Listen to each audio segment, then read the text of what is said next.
ஒரு மாநில தலைவருக்கு இந்த தமிழகத்திலே பாதுகாப்பு இல்லைன்னு சொன்னா பாமர மக்களுடைய நிலைமை என்ன?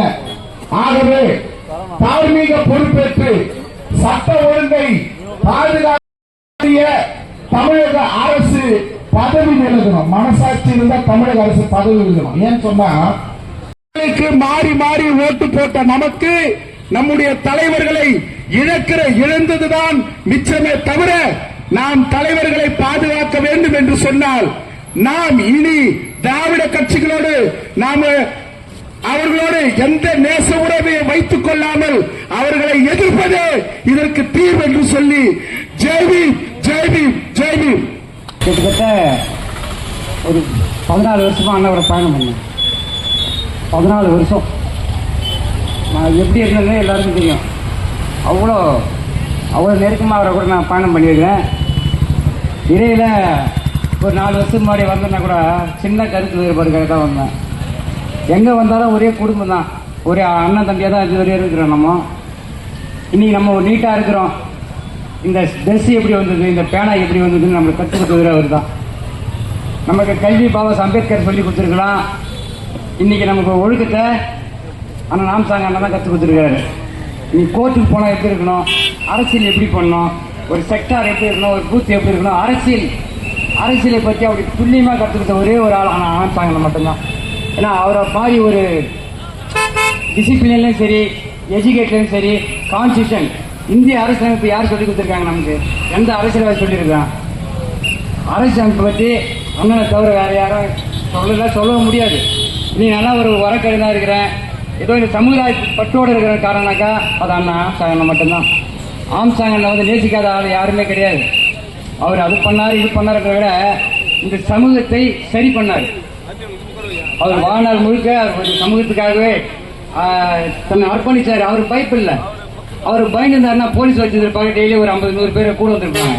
அவர் பயப்படாத காரணம் தான் இன்னைக்கு இது மாதிரி ஒரு மிகப்பெரிய அவர் நேரடி நின்று யாராலும் மோதவே முடியாது. சென்னை தன்னுடைய கட்டுப்பாட்டில் வச்சிருந்தார். இன்னைக்கு அவர் சொல்றதுதான் உயர் நீதிமன்றம், அவர் சொல்றதுதான் திருவள்ளூர் டிஸ்ட்ரிக்ட். அந்த மாதிரி இனிமேல் யாரும் பிறக்கவும் முடியாது, இருக்கவும் முடியாது.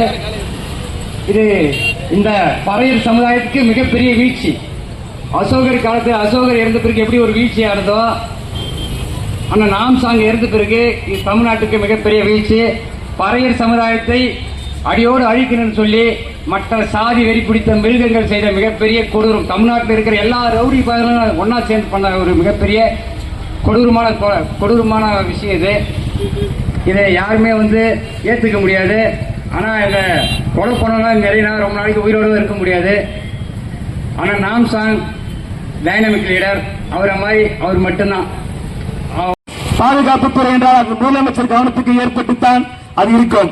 ஆனால் முதலமைச்சர் மு.க. ஸ்டாலின் அவர்களே, ஏன் உங்களுக்கு கவனத்திற்கு செய்தி வரவில்லையா? ஏன் கண்டுகொள்ள? தலித் மக்கள் என்றால் உங்களுக்கு அவ்வளவு கேவலமா? அவர் தலித் மக்கள் இல்ல, அவர் சமுதாயத்தின் தலைவர், பௌத்த நெறியாளர், பண்பாட்டு தலைவர், டைனாமிக் லீடர். அவருக்கே பாதுகாப்பு என்னும் போது எங்களை போல ஒடுக்கப்பட்ட மக்களுக்கு பாதுகாப்பு இல்ல. ஐஏஎஸ் ரிப்போர்ட் என்ன? வீட்டில் போய் தலைவணி மேல சுத்தம் வருதா? யார் யார் என்னென்ன கவனிக்கிறாங்க என்பதை அறிந்து அது உங்களுடைய மேல் அதிகாரிக்கு கூறுவதுதான் ஐஏஎஸ் ரிப்போர்ட். நீங்க பாட்டு மத்த மாதிரி நீங்க தூங்கிட்டு ஐஏஎஸ் ரிப்போர்ட்டா? ஏமானா ஒருத்தன் மாட்டி இருப்பான், அவனுக்கு ஒரு பாஸ்போர்ட் எடுக்கணும்னா கூட ஐஏஎஸ் ரிப்போர்ட் வீட்டுக்கு வருது. ஒரு என்ஓசி வாங்கணும்னா கூட ஐஏஎஸ் ரிப்போர்ட் விசாரணைக்கு வருது. ஆனா அவ்வளவு பெரிய சமத்துவ தலைவர், அவருக்கு நீங்க பாதுகாப்பு கொடுக்கல. ஏன் முதலமைச்சர் சொல்லிட்டாரா? இல்ல சீஃப் ஸ்கொயர் சபை சொல்லிட்டாரா? யார் சொன்னது? துறைமுறை நாய், அந்த நாய் சொல்லுது. சிபிஐ என்ன ஃபேஷன் ஆகி போச்சு. 10 வருஷத்துக்கு முன்னாடி ஜெயலலிதா அம்மாவுடைய இருப்புல சிபிஐக்கு மாற்றுங்க என்ன சொன்ன துறைமுறை எச்ச நாய் எங்க போச்சு? ஏன் அன்னைக்கு தூங்கிட்டு இல்லையா? அப்போ தலித் மக்கள் படுகொலை என்ன ஃபேஷன், அப்ப உங்களுக்கு ஒரு நாய் என்ன ஃபேஷன் இல்லையா? ஆனா எனக்கு குறுகிய காலகட்டம் எனக்கு வாய்ப்பு அளிப்பதற்கு நன்றி சொல்லி விடைபெறுகிறேன். ஜெய்வி. அன்பு ரத்த உறவுகளே, நம்முடைய சமத்துவ தலைவர் அண்ணன் ஆம்ஸ்ட்ராங் அண்ணன் அவருடைய படுகொலைக்கு நீதி கேட்டு சிபிஐ விசாரணை கேட்டு நாம் இன்றைக்கு இந்த ஆர்ப்பாட்டத்தில் நாம் பங்கெடுத்துக் கொண்டிருக்கிறோம். இதே கும்மிடிப்பூண்டி பஜாரிலே எங்களுடைய சமத்துவ தலைவர் அண்ணன் ஆம்ஸ்ட்ராங் அண்ணன் அவர்கள் இதே மேடையிலே அவர் பேசியிருக்கிறார். எந்த தலைவரும் பேசாத ஒரு வார்த்தையை சமத்துவ தலைவர் அண்ணன் ஆம்ஸ்ட்ராங் அண்ணன் அவர்கள் பேசியிருக்கிறார். வன்னியரும் இதில் இருக்கக்கூடிய பறையரும் நீங்கள் அனைவரும் ஒன்று சேர்ந்தால் இந்த இடத்திலே கும்மிடிப்பூண்டி தொகுதியை கைப்பற்றலாம் என்று சொல்லியிருக்கிறார். வன்னியர் மக்களும் இன்றைக்கு இருக்கக்கூடிய பறையர் மக்களையும் இங்க இருக்கக்கூடிய இரண்டு சமூகத்தையும் பிரித்தால்தான் இன்றைக்கு இருக்கக்கூடிய திராவிட கட்சிகளுடைய சூழ்ச்சி என்று அண்ணன் அவர்கள் இதே கும்மிடிப்பூண்டி பஜாரிலே சூழ்நிலைக்கிறார். இப்பேற்பட்ட ஒரு இரண்டு சமூகத்தையும் நேசிக்கக்கூடிய ஒரு பொதுவான தலைவன் எங்கள் தலைவன் சமத்துவ தலைவர் ஆம்ஸ்ட்ராங் அண்ணன் அவர்கள். இன்றைக்கு இருக்கக்கூடிய திராவிட கட்சிகளுடைய சூழ்ச்சியின் அடிப்படையில் இன்றைக்கு நாங்கள் கேட்பதெல்லாம் உங்களிடத்தில் நாங்கள் பிச்சை கேட்பதில்லை. இந்த மரணத்திற்கு நாங்கள் நியாயம் கேட்க வேண்டும், நீதி கேட்க வேண்டும் என்றால் இந்த திராவிட கட்சிகளிடத்தில் நாங்கள் நீதி கேட்கவில்லை, நியாயம் கேட்கவில்லை. உங்கள் மீதும் உங்களுடைய அரசின் மீதும் எங்களுக்கு நம்பிக்கை கிடையாது. ஏனென்றால் இந்த வழக்கை படுகொலை செய்யப்பட்ட 2 மணி நேரத்தில் அண்ணா நகர் அண்ணனுடைய வீட்டருகே நடந்த படுகொலைக்கு அண்ணா நகருக்கும் கிட்டத்தட்ட ஒரு 30 நிமிஷம் தான் இருக்கும். 2 மணி நேரத்தில் அந்த குற்றவாளிகள் அண்ணா நகர் காவல் நிலையத்திலே அவர்கள் தானாக சரணடைந்தார்கள் என்கிற தகவல் எங்களுக்கு கிடைத்தது. ஒரு சென்னையினுடைய மாநகரத்தினுடைய ஒரு மன்னன், சென்னை எவனும் உள்ள வந்து இது பண்ண முடியாது, எந்த மாவட்டத்தில் இருந்தாலும் சரி. சென்னை எங்கள் தலைவனுடைய கோட்டை, பெரும்பான்மையான ஆதி மக்களுடைய கோட்டையாக இருந்தது அண்ணன் ஆம்ஸ்ட்ராங் அண்ணன். யார் வந்தாலுமே அண்ணனை கேட்காம வர முடியாது. இதை நான் சொல்லல, பாட்டாளி மக்கள் கட்சி தலைவர் அன்புமணி ராமதாஸ் அவர்கள் சொல்லியிருக்கார். அப்பேற்பட்ட ஒரு தலைவனை நீ வீழ்த்துகிறாய், இந்த சமூகத்தினுடைய பாதுகாப்பை நீ வீழ்த்துகிறாய். வீழ்த்திட்டு அழகா போய் நீ அண்ணா நகர் காவல் நிலையத்தில் போய் சரணடைய.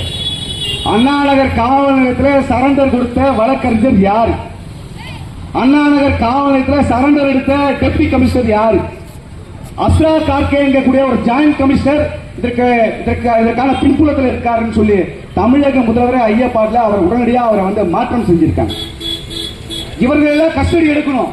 இந்த படுகொலைக்கு யார் இதற்கு பின்புலமா இருந்தது, யார் இதற்கு சதி திட்டம் தீட்டியது, இதற்கு அரசியல் காரணங்கள் இருக்கிறது என்று இன்றைக்கு இருக்கக்கூடிய மிக முக்கியமான அரசியல் கட்சி தலைவர்கள் தன்னுடைய ஐயப்பாடை தெரிவிக்கிறாங்க.